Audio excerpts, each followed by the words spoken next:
La parole est à Monsieur Jacques Moignard.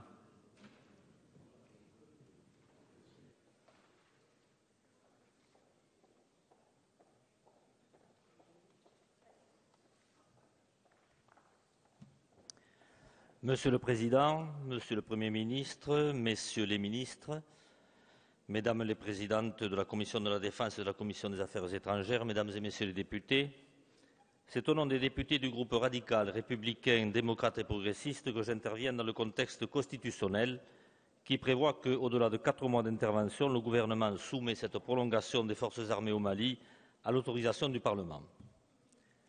Début janvier, le président du Mali, Diokounda Traoré, lançait un appel au secours en alertant le Conseil de sécurité de l'ONU et en demandant l'aide militaire de la France. En effet, une offensive des groupes armés islamistes qui, contrôlant déjà le nord du pays, venait de s'emparer de la ville de Konna, au centre du pays, menaçait de progresser vers le sud et d'atteindre la capitale Bamako. Dès lors, la France, soutenue unanimement par le Conseil de sécurité de l'ONU, décidait d'intervenir militairement aux côtés de l'armée malienne et de la mission internationale de soutien au Mali. Cette décision était légitime et nécessaire. Légitime car le Mali est un pays ami de la France. Jusqu'au coup d'État militaire du 22 mars 2012, nos deux pays entretenaient des relations étroites. Rappelons que 6 000 de nos ressortissants y résident, que nous avons une langue en commun, des systèmes publics proches et des relations économiques intenses. Rappelons-nous que la France est le 3e fournisseur économique derrière le Sénégal et la Chine, avec plus de 120 filiales et sociétés majoritairement basées à Bamako. Nécessaire également, sans quoi tout un pays aurait été pris en otage. En effet, laisser progresser des groupes terroristes vers le sud aurait menacé l'intégrité territoriale et donc la souveraineté du pays. Aux mains de terroristes contrôlant tout son territoire, le Mali, entouré de 7 pays, serait devenu un danger pour toute la région sahélienne, l'Afrique occidentale ainsi que l'Europe et le monde en son entier. 4 mois après le début des opérations, cette intervention a atteint, pour l'essentiel, les objectifs fixés par le président de la République. En tout premier lieu, l'agression terroriste est stoppée. De par les tenues régulières depuis le mois de janvier, en commission de la Défense et dans le cadre de la mission d'information sur l'opération Serval, à laquelle je participe, Monsieur le ministre, ces auditions précises, techniques et franches nous ont permis de constater l'efficacité de cette lutte quotidienne sur le terrain. Ainsi, dès les premières semaines, les colonnes de combattants descendant vers Sévaré, dernier verrou militaire avant Bamako, étaient annihilées et les villes de Tombouctou, Gao et Tessali reprises. La sécurisation du pays, deuxième objectif présidentiel, a pu se mettre en place, le potentiel de combat des groupes terroristes étant grandement réduit. La prise dans la drasse des Iforas, du sanctuaire d'Al-Qaïda au Maghreb islamique, en témoigne.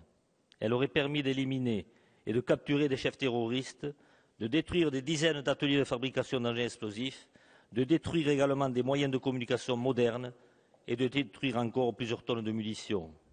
Les poches de résistance autour des villes de la boucle du Niger, de Léré à Assongo, en passant par Gao et Tombouctou, ont été nettoyées. De fait, ont été très affaiblis les réseaux djihadistes du Sahel et leurs filières de commerce de la drogue et du commerce des otages, comme on peut le qualifier désormais. Le retour à l'intégrité territoriale du Mali est donc sur la bonne voie. Cette réussite, nous la devons à l'exceptionnelle qualité opérationnelle de nos forces armées, qui a impressionné jusqu'à la première puissance militaire mondiale. Fortes de 4 000 hommes, très bien préparés, nos troupes ont su réagir dans l'urgence, quelques heures seulement après la décision d'intervention du président de la République. Pour éviter un enlisement tant redouté, elles ont su, par une guerre de mouvement habile, frapper rapidement et avec précision, démontrant dans un pays immense, grand comme 1,5 fois le nôtre, et dans des conditions climatiques extrêmes, toute leur qualité. Les combats ont souvent été très violents. Les forces françaises ont eu affaire à des troupes bien entraînées et équipées, à des combattants aguerris et déterminés, qui plus est, sur un sol pour eux familier. Sur ces fonds d'opération difficiles, 5 de nos militaires sont tombés, Monsieur le Premier ministre l'a rappelé tout à l'heure, et nous nous sommes levés pour leur rendre hommage. Sans oublier également les dizaines d'autres qui ont été blessés. Malgré quelques faiblesses structurelles de notre défense, que cette intervention a révélées en termes de ravitaillement en vol, de transport tactique de troupes et de matériel ou de renseignement, la France a montré qu'elle demeurait militairement une nation cadre. Du fait de sa connaissance exceptionnelle de l'Afrique, elle reste la puissance de référence, son siège permanent au Conseil de sécurité de l'ONU étant bien mérité. Cependant, la France n'a pas vocation à rester indéfiniment au Mali. Dans cette perspective, nous soutenons l'engagement du président de la République de diminuer progressivement les effectifs de l'opération Serval pour passer de 4 000 hommes, 2 000 en juillet, à 1 000 en cette fin d'année. Ce progressif retrait, déjà entrepris, doit se réaliser de façon pragmatique et en fonction de l'évolution de la situation, permettant de continuer à sécuriser le territoire et d'éviter toute résurgence des groupes islamistes armés. Ce désengagement progressif se justifie aussi par le fait que cette intervention a un coût important pour le budget de la nation.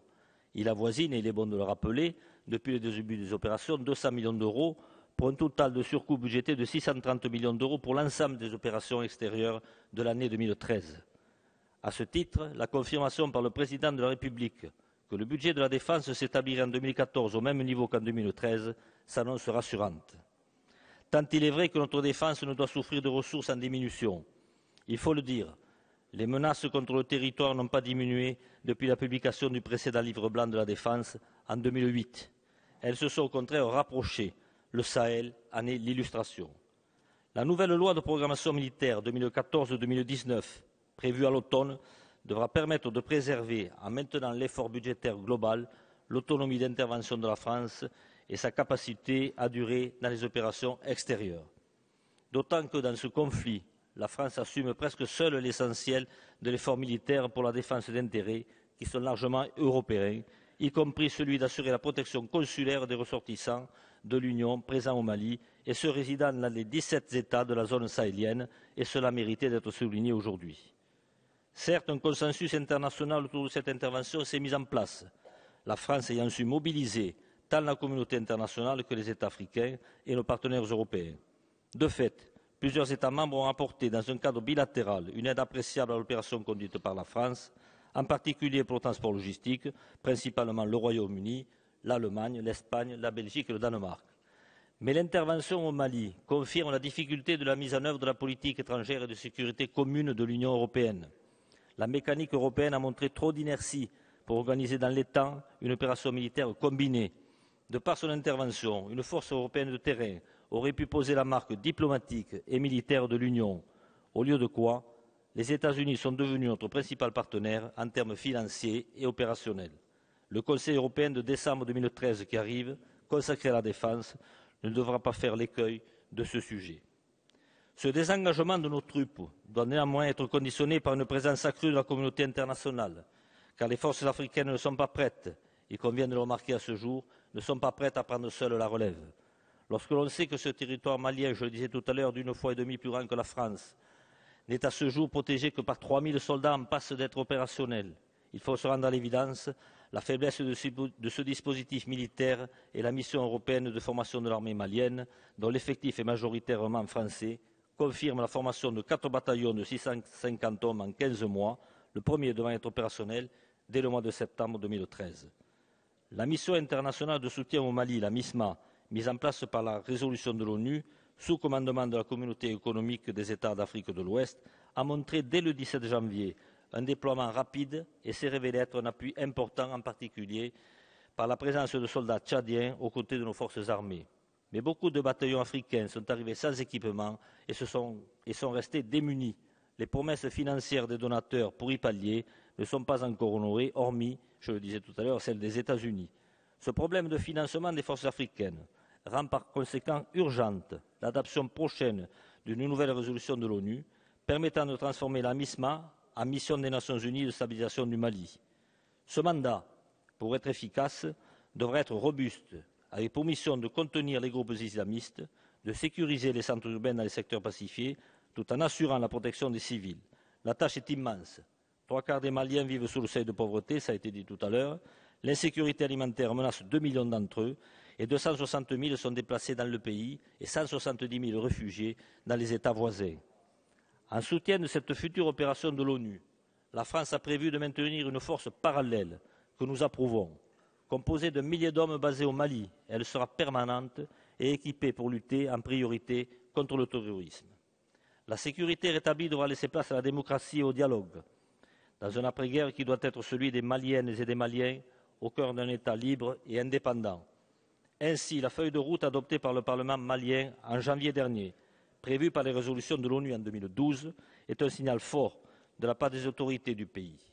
Elle est une étape décisive et très attendue du processus politique, car elle réunit toutes les conditions à un retour à la souveraineté du pays. Axée d'abord sur un rétablissement de l'intégrité du territoire national, elle doit permettre notamment la lutte contre l'impunité, la mise en place de discussions avec les représentants légitimes des populations du Nord, élus locaux, sociétés civiles, et les groupes armés non terroristes qui reconnaissent l'intégrité territoriale du Mali. Seul ce dialogue Nord-Sud permettra de préparer le retour de l'État malien dans la région Nord. Seul ce dialogue garantira sur le long terme la lutte contre le terrorisme. Cette feuille de route prévoit également l'organisation d'élections présidentielles et législatives en juillet prochain. Ces élections permettront de redonner un souffle démocratique perdu depuis le coup d'État de mars 2012. Néanmoins, compte tenu de leur proximité, des réserves peuvent être émises. Les conditions peuvent ne pas sembler assez mûres pour la tenue d'élections libres, crédibles et paisibles. Ce processus politique capital doit donc être soutenu et accompagné par la France, l'Union européenne et l'ONU, afin que le Mali ne renoue pas avec l'instabilité. Mesdames et Messieurs les députés, parce qu'au Mali, la France a su ne pas sombrer ni dans l'ingérence, ni dans l'indifférence en répondant sur le plan militaire, il est nécessaire qu'elle puisse continuer l'action entreprise depuis 4 mois pour la paix, dans le cadre et la durée, aux côtés de la communauté internationale. Je confirme en ce sens le soutien des députés du groupe radical, républicain, démocrate et progressiste. Merci. Merci, Monsieur Moigny.